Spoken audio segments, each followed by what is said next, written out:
श्री स्वामी समर्थ. तुमच्या सर्वांचं पुन्हा एकदा माझ्या GVRA डिझाईन या चॅनलमध्ये खूप स्वागत आहे. आज आपण एम्ब्रॉयडरी वर्क करणार आहोत. इथे मी श्री स्वामी समर्थ यांचे छान एम्ब्रॉयडरी वर्क करून तुम्हाला छान डिझाईन करून दाखवणार आहे. इथे मी आधी स्वामींचं आउटलाईन काढून घेतलेलं आहे. इथे फॅब्रिकवरती आउटलाईन काढून झाल्यानंतर इथे आपल्याला काय लागणार आहे ते मी तुम्हाला सांगते. तर इथे आपल्याला पहिले तर एम्ब्रॉयडरी नीडल लागणार आहे आणि त्याच्यानंतर इथे मी ऑरेंज कलरचं एम्ब्रॉयडरी थ्रेड घेतलेला आहे. आपल्याला नीडल एकदम छोट्या साईजची आणि छोट्या पॉईंटची हवी आहे, कारण इथे मी पूर्ण थ्रेड घेतलेला नाही आहे.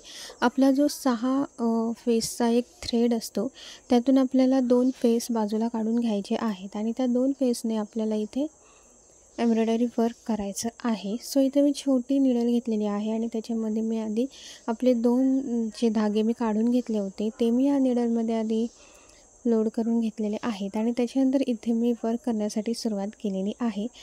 इथे मी आउटलाईनला वर्क करण्यासाठी इथे मी बॅक स्टिचचा वापर केलेला आहे. इथे मी श्री स्वामी समर्थ यांचं आउटलाईन जे आहे ते पूर्ण मी बॅक स्टिचने एम्ब्रॉयडरी वर्क करून घेणार आहे.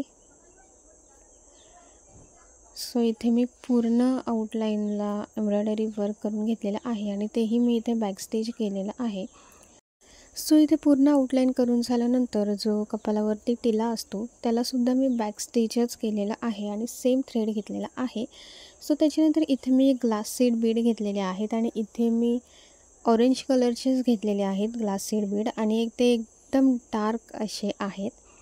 ते सुद्धा मी इथे छान मालेमध्ये ओवून घेतलेले आहेत. सीड बीड एकदम बारीक असतात, त्याच्यामुळे आपल्याला एकदम 0 पॉईंटची एकदम छोट्या साईजची नीडल घ्यायची आहे, त्याच्यामुळे तुमचे बीड इझिली लोड होतील. इथे श्री स्वामी समर्थ यांचं खूप आर्ट छान तयार झालेलं आहे. तुम्हाला ही व्हिडिओ आवडली असेल तर माझ्या चॅनलला लाईक, कमेंट, शेअर आणि सबस्क्राईब करायला विसरू नका. थँक्यू.